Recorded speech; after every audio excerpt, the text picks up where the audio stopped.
తల్లుల్ని అంటే వివాహేతరంగా పుట్టినటువంటి పిల్లలు ఉన్నారు, గర్భవతులు ఉన్నారు, పిల్లలతో ఉన్నటువంటి తల్లులు ఉన్నారు, వీళ్ళందరినీ కూడాను ఈ మదర్ అండ్ చైల్డ్ హోమ్స్కి తరలించారు.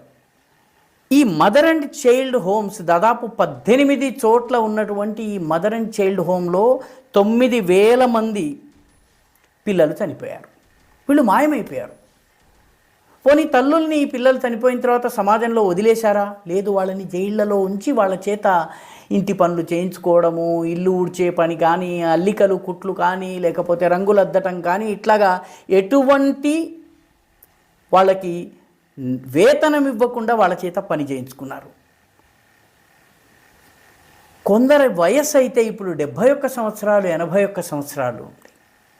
అంటే ఇన్నేళ్లుగా వాళ్ళని కూలీ పనులుగా, అంటే బంధువా మజ్దూర్, బాండెడ్ లేబర్గా వాళ్ళని మన దగ్గర తెలంగాణలో బేగరి